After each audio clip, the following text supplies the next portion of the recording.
This program is brought to you by Emory University. Dr. Burrison, I wonder if you could take us back to the beginning and talk a little bit about how you first became involved in folklore and folk life. Well, I came of age in the late 50s and early 60s when there was a big American interest in folk music and a so-called folk song revival. And so I was kind of part of that. I played the guitar badly. The auto harp became the only interest I had any real competence in. I was an undergraduate student at Penn State, and I took my first folklore course on ballads from a professor named Samuel Byard, who had collected folk music and songs in southwestern Pennsylvania and West Virginia, the upper edge of the southern Appalachian Mountains. And I became fascinated with the academic approach to the subject and began to explore the library, and that, as a journalism major, got me interested in publishing a little magazine called Folkways, the first issue of which featured a biography and interview with Professor Byard. It started out as a monthly, but I had to raise money to support the publication, so it turned out to be an annual, 3 annuals. And that projected me into graduate school at the University of Pennsylvania, one of the few departments of folklore in the country at the time. So I got deeper into the academic approach to the subject that really started for me just with a kind of superficial interest in the musical tradition and the kind of popularization of it by people like Joan Baez and groups like the Kingston Trio and the Limelighters. Just about everybody was listening to that. In fact, when I first came to Georgia State in '66, all the young co-eds were walking around with long hair and carrying guitar cases. That was the beginning of my interest in folklore. One of the things that surprises me is that while, and I'm in the same generation I think that you are, is that while as we were growing up, we seemed surrounded by folklore, particularly by music in the 60s, 70s, and yet the field of folklore or folk life is really more recent than some of us might think. Could you say something about the newness of this as an academic field? Well, the study of folklore in the United States really begins in the 1870s and 1880s. The American Folklore Society was founded in the 1880s. So our tradition in the academic world goes back to the late 19th century.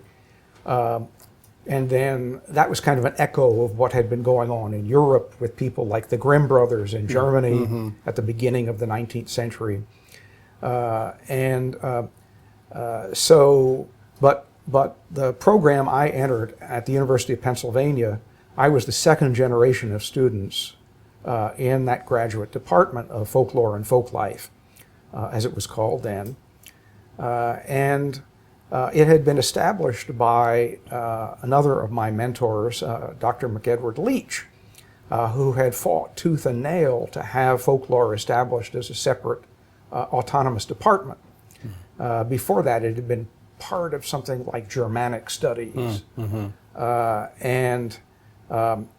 So I was with a group of students really in a fairly new field in the academic world. Now, Indiana University, even before that, had established a folklore department.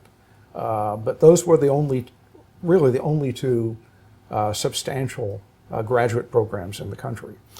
Now, you've devoted your career, or at least the career of scholarship and book publishing, which you've done so much of, to what I guess we now call material culture. Is material culture itself, the scholarship of it, the kind of attention that you have given to it, is this something fairly recent? It is, again, in the United States, and it really didn't seriously begin until the work of one of my fellow graduate students at Penn, Henry Glassy, who wrote the first kind of methodological approach to the study of material folk culture in this country, inspired by what had been going on in Europe with the Folklife studies movement there. And Glassy really was influenced mainly by a cultural geographer at Louisiana State University named Fred Niffen. And so Glassy's initial interest, at least, in material folk culture was in folk architecture. And he did field work, visiting buildings, interviewing the owners of buildings through the eastern United States, particularly in the Appalachian Mountains, and in Virginia, which is the state where his family is rooted, his father's family. So we became good friends at Penn, and it was through that friendship that my interest moved from song and story and music into crafts and architectural traditions, and most recently into foodways, which has become a big research area, scholarly interest, only recently. A lot of it concentrated here in the South at the University of Mississippi with the Southern Foodways Alliance. So all of this really had its roots in the late 1960s, which is pretty recent. Very recent. In fact, I mean, even though sort of the germ of the scholarship goes back into the 19th century, at least in the West, you're talking about something that is not only within our lifetimes, we saw happen, we saw develop. In your case, you were a part of that international development here in the United States.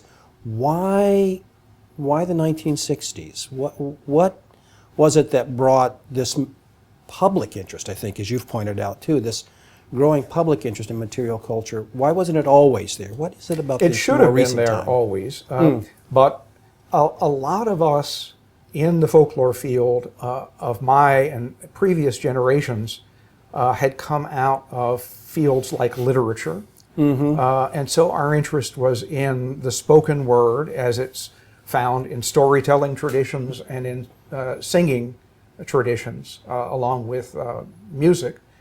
And so we didn't have the equipment to make sense of material culture. Cultural anthropologists, antiquarians, art historians, they were the ones doing research on things that I later came to be engaged with. Now, you are in the Department of English. I am, yes. So you want to say just a word about that? Well, I was invited to come to Georgia State to develop a folklore curriculum in 1966, fresh out of graduate school. I hadn't finished my PhD yet.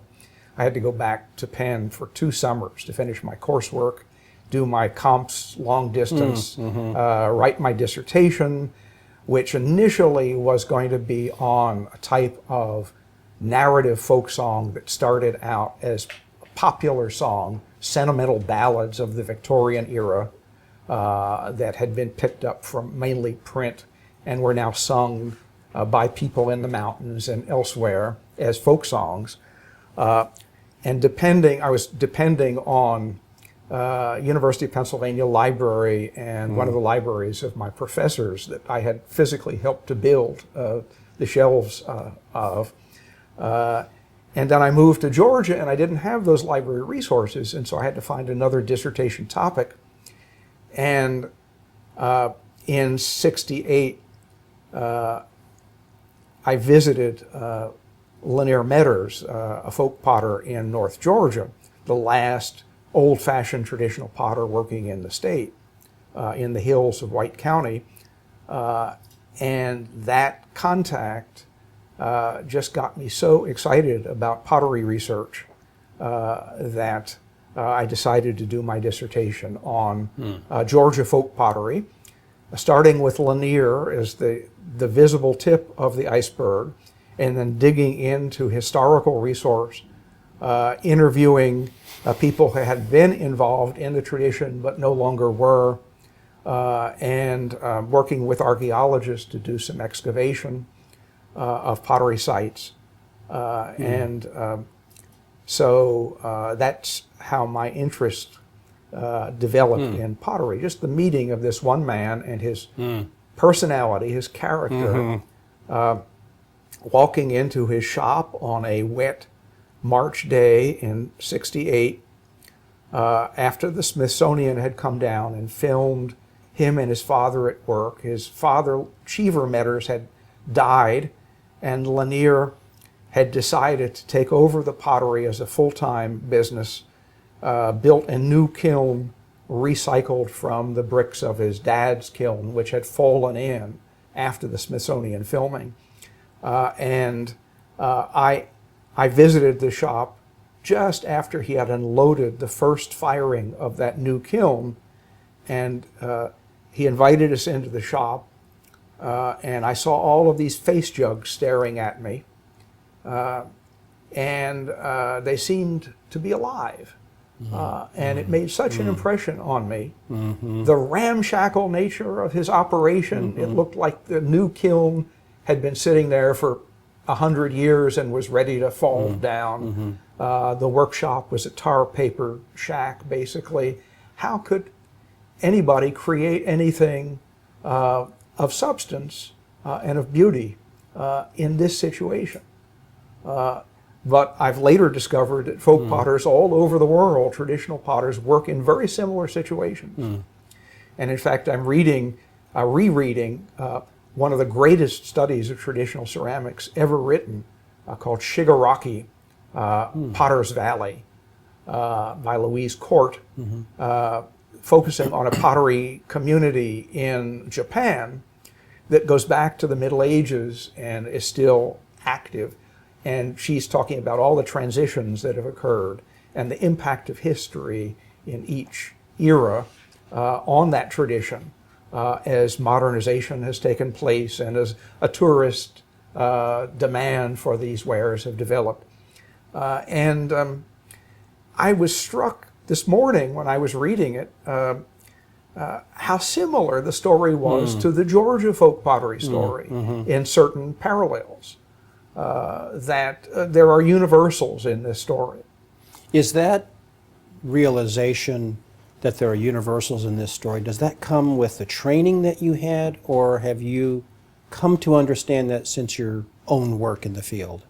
I think my training was the beginning of that realization, because folklorists, at least of my generation, learned a lot about a Finnish research methodology called the historic geographic method, where we would look at a tradition and understand how it varied, how it spread from one place of origin through diffusion to every other place where it is found, and how each country and each region has put its stamp on that tradition. And so that comparative approach was really the foundation for appreciating these similarities and also appreciating the differences in the ceramic traditions of each culture. Now, when you say that you walked into Mr. Metter's shop and you saw the jugs on the shelves, that it hit you in some way, how were you prepared for that? Were you trained for that, or was it something beyond that? Oh, it was a very personal thing. It had little to do with my training, I think. It was a gut reaction on a very human level. It had nothing to do really with academics. It was as if Lanier was expecting me. He greeted me. When I left the shop that day, he gave me two things. I mean, he didn't give his stuff to a lot of visitors, first-time visitors. He gave me the last little jug that his father had made before he died of a heart attack, a little brown jug. And he gave me one of two what he called laser jugs that he had made. He had been reading a popular science magazine about lasers and was fascinated by the idea that concentrated red light, as he interpreted it, could cut through steel. And so he got the idea of making these two syrup jug forms with his old ash glaze, cutting holes for the mouths and holes in the side for light bulb sockets, and a hole in the back for an electric cord, and putting light bulbs inside and facing each other, they would create a laser beam, he thought. But one of them was ruined in the kiln, and so the surviving laser jug he gave to me. And it was almost a kind of fatalistic situation. He knew that there was a chronicler out there, and I turned out to be that person. And somehow he knew that even before we spoke. Both of you were meant to meet. And you said that Mr. Metters was one of a few. Why weren't, I mean, at one time, wasn't there a thriving community of potters in the state of Georgia? There were close to 500 folk potters over the course of Georgia history. And these are potters we know about, not the Native American potters who were here and then pushed out of the state. We're talking about the first known potter, who was a fellow Philadelphian, Andrew Duché, who came to Savannah in the first few years of the Georgia colony in the late 1730s, and was encouraged by the trustees of Georgia to set up a pottery operation. Up to the present time, and over 500 perhaps traditional potters who have worked in the state, concentrated in different pottery communities, which in the South were sometimes called jug towns, because jugs for whiskey and other liquids were one of their chief products. We had a community called Jugtown in west central Georgia on the Upson Pike County line. But we had other middle Georgia pottery centers and several in North Georgia as well.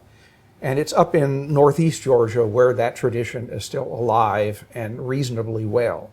A tradition that has been practiced more or less continuously since the early 19th century, since just after the removal of the Cherokee Indians. Is the disappearance of the potters a part of history of technology, or are there... A lot of it is, yes. It's if you think about the function of these wares initially for storing and processing food and drink, that role was taken over by metal and glass containers very often. Prohibition, which in Georgia actually began in 1907 with the state legislature prohibiting the making and selling of alcoholic beverages, and then jugs. the national prohibition, the Volstead Act of 1919. At that point, a lot of the whiskey that was being made in Georgia wasn't in clay jugs anymore. It was in glass and metal containers. A lot of people stopped keeping their own cows for home dairying and the processing and churning of butter and cooling of milk and other dairy products in the whale house and the spring house. All of that changed really beginning in the early 20th century. Between the two world wars was the major time of change. But this was also a time of change in other respects for the South as a region, as the South was modernizing, moving out of the kind of post-Civil War and Reconstruction poverty and beginning to embrace modernization as influences from further east made themselves more and more felt. And I suppose one of the things we should be thankful for is that meeting between you and the Metters, because now Georgians who think about the state and who are interested in art will not be surprised about face jugs. In fact, many people can identify them now, which is amazing after you've pointed out that they were on the verge of disappearing. Is that your sense that folk art, I don't want to say that folk pottery is safe? And here, by the way, you're talking about the authentic traditions. But is it on a much more secure basis now? Can people make a living keeping these traditions alive? They can and do, but not everybody who gets into the craft business, which is a business because they're making money at it either as a full-time or a part-time occupation. Not everybody who does that survives. You have to have a strong work ethic. You have to have some imagination, some patience, because to make pottery by hand, whether it's in a folk pottery situation or you're a studio potter trained in school, still requires years of practice before you get to the point where you're able to make something that's saleable and that you can be proud of. You have pointed out in some of your scholarship and in the work that you've done for the New Georgia Encyclopedia as the section editor of that there is a distinction to be made between certain kinds of art and folk life and folklore. Finster has gained a great reputation for the spontaneously produced kind of art that he produces, but as wonderful as that is, you're careful to point out where it fits in the tradition of folklore. Could you say something more about how you as a scholar makes a distinction like that? Well, folklorists who are concerned about these issues as applied to visual art do make a distinction in the way they use the term folk art from the art world, the world of many museums and dealers and collectors. The problem is that there was a precedent for using the term folk art in the United States going back to the 1920s, when any non-academic art, any art made by artists who were not trained in an academic setting, was being called folk art. So that covered a whole range of artistic creations. Some of it the traditional art that I call folk art, some of it the work of self-taught artists who were getting their inspiration divinely or through their dreams or imaginations, and not through a community-based passing on of designs and methods the way I see real folk art. Howard Finster was one of those self-taught artists who was divinely inspired, starting out as a folk preacher, a lay preacher, and a folk musician, but not a folk visual artist, deciding to pick up a paintbrush and other tools to create an environment that honored and glorified God as he understood it.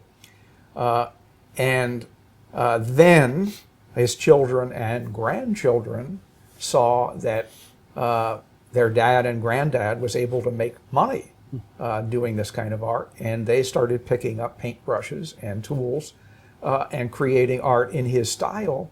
And so you can argue that although Finster wasn't a folk artist in my sense of the word, that you could make a case for a continuing tradition that he started in the next couple of generations of his family. Your work has ventured far outside of Georgia. And in fact, you're going to be giving a series of lectures this fall in Atlanta, looking at pottery around the world. And one wonders, what does that have to do with Georgia? How did you get onto that line of work? As I began to dig deep into the history of Georgia folk pottery, I realized that some of these traditions had to come from somewhere else. As I learned the history of some of the pottery families who were tracing their craft back to England in particular, I realized that I needed to visit England and see what had been going on there historically and what might still be going on in the few surviving shops that were now very much in the shadow of the industrial manufacturing process, still making pots traditionally by hand. So I started visiting England and researching the four active, what they call country pottery. They don't use the term folk pottery. The four active country potteries then, only one of which incidentally has survived to the present day. just barely holding on up in North Yorkshire. I also realized that Germany was an important source for America's European-based pottery tradition, some of which perhaps percolated into the South and Georgia from further east, from Pennsylvania and other German settled areas. Well, I mean, you have the Moravian pottery tradition in North Carolina that had its roots in East Germany and what is now the Czech Republic. So I had to visit Germany as well. And most recently, I was able to visit China, not for pottery research officially. It was to be involved in a summer school, the third year of a summer school, that international summer school program that I'd been involved in, and also to take part in a conference. But it gave me the opportunity to see pottery in various settings there. Initially, I started out looking for the roots of Georgia and the South and America's pottery tradition in the Old World, and then became fascinated by those traditions in and of themselves without worrying so much about the connections to the United States. And that opened me up to the kind of universals we were talking about. And also, you know, you're working with clay, probably the most malleable material there is to make anything with. So you can make anything virtually with clay, from grave markers to devotional objects related to religion to utilitarian objects for eating and drinking. You shape that clay after you dig it out of the ground and process it into whatever you want to make, given your skills, and then you fire it either in an open firing or in a kiln. I mean, those processes are universal. They don't change. There are all kinds of variations in those processes. How you shape the pot, whether you use a coiling method or pinch pot method or paddle and avel method, or combined with those others, or whether you use a potter's wheel and what kind of wheel it is, or whether you use molds. And the use of molds, incidentally, goes way back to ancient Greece, to ancient Rome, to ancient Egypt. They were using molds to make clay products even then. So it was, in a sense, then the kind of beginning of mass production technology, because every piece of clay that came out of that mold was uniform, was identical. Of course, it had to be worked individually by hand coming out of the mold. It wasn't perfect just in the molded state. You're almost suggesting that there's something in the human experience that has made clay a tool that is almost a part of human nature in some ways. Well, is it everywhere? Is it all connected? Yeah, I mean, there are a few places in the world that don't seem to have a pottery tradition, possibly because clay resources weren't available. One such place, as far as I can tell, is Hawaii. Another place is Australia, where they used other media. You have statuary traditions. Wood, for example. But New Guinea had and still has a pottery tradition, Aboriginal tradition, that's quite interesting. So it's almost universal, the using of clay to make things. And if you look at the mythologies of people throughout the world, many of them, including the Judeo-Christian religion, claim that we are descended from the first people who were made from clay. From clay. So I think there's that intimate spiritual connection to the material, to the medium, that a lot of these other media, wood, metal, stone, don't necessarily have. Well, first, let me say thank you for a life and a career of telling this story, and through your work making this story very public. I suppose we can say that it will create a generation, we hope generations, of an interest in preserving some of these traditions and understanding how these traditions speak to us. Obviously, when you walked in and met Mr. Metters, it spoke to you, generation after generation after generation of something, whatever that is. Does this mean then that there is now another stage, at least in history, where we will find the value, or we will understand for ourselves what the value of these living traditions are in objects? Do you feel better about that today than you did when you found it in the 60s? Yes, but I wouldn't want to rest on my laurels or the laurels of my generation and assume that we don't need to make the effort to push things into the next stage of appreciation, because people have short memories. Yes. And in Georgia, as you well know, with the Humanities Council, getting people engaged in the humanities and in the arts is an ongoing process. You can't say, okay, I've done this, now I can relax and assume that the momentum will continue into the future. It's something we've got to keep working at. On who does that responsibility fall? All of us? Yeah. On scholars? On Well, I think a lot of it preservationists? is an educational mission. It's my job, it's your job, to educate from the beginning of our educational system, from elementary school on up into the university level, to make people aware of the value of these artistic and humanistic endeavors, and to develop an appreciation and understanding of them. I guess my interest in the traditional pottery of other cultures comes partly initially out of a kind of superficial interest in the exotic. But once you get into it in depth, you realize that there's so much more to it than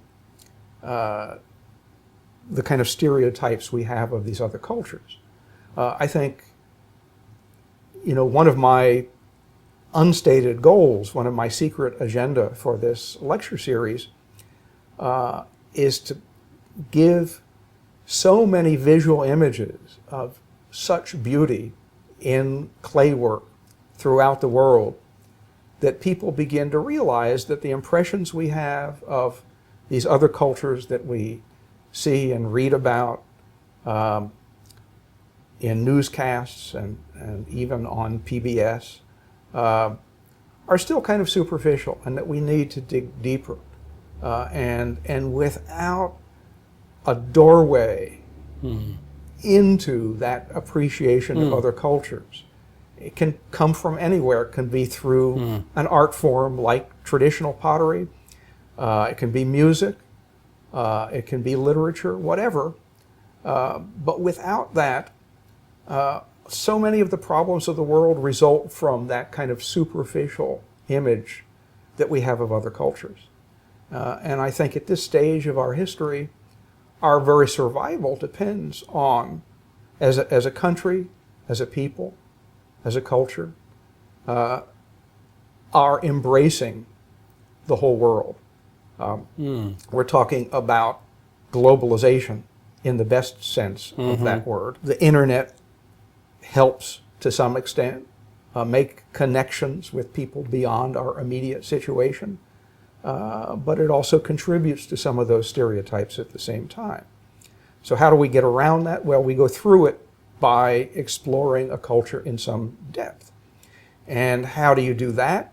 Well, you need to have that spark, that first stimulation. And I'm hoping that in this lecture series, the images that I present, more than what I say about them, will be that spark for people in the audience. You've spent 40 years.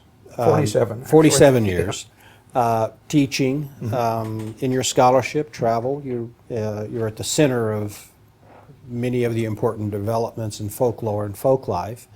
but you're not stepping down. You're planning to spend more time in the classroom and with your work. Yeah, people always ask me about retiring at this point. I don't use that word yet. At some point, obviously, you and I both will have to think about retirement very seriously. But I've still got energy Yes. and interest and excitement about the things that I study and teach. And for me, teaching is really my life. It's what keeps me going.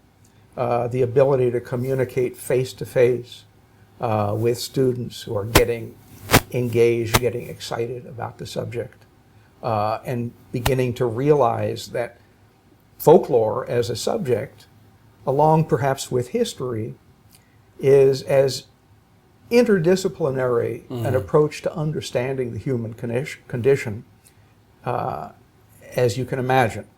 It's a discipline, it's a field that crosses the artificial boundaries that have been erected between the social sciences and the humanities and the arts. And it's a way of bringing all those things together. And you know, when I talk about pottery, I'm also talking about customs, I'm talking about religion, I'm talking about food, I'm talking about survival needs, technology, although not the computer-based and robotic technology that we call high tech, but it's a different kind of technology. Technology is nothing new. It goes back to the beginnings of human beings and the first stone axe that was chipped by Paleolithic people. And so I think it's kind of refreshing to see an approach to handmade things that makes us appreciate some of the modern technology we've got. It might even be a part of our best hope for humanity Well, down the road, as you mentioned, in a globalizing world where national boundaries begin to fade away. Finding things of meaning in other cultures that helps us establish a way of relating to the meaning of these cultures, and maybe finding out, while there are differences, there are things that are common in the human experience, our very humanity. That's a tremendous hope for us. And until I have gotten to know you and your work, I'm not sure I understood how important the success of your work may be to our future. And I think we all want to thank you for being willing to share these thoughts with us. We're looking forward to, in the fall, more people coming and hearing. And this is a chance in a lifetime. I think I can say that. This is a chance in a lifetime for people to come to your lectures and to hear and to see something that we will be able to take with us and will change the way I think we look at the world. So I want to thank you very much for your time this morning. Well, thank you for your time. And I look forward to continuing to work with you. Thank you.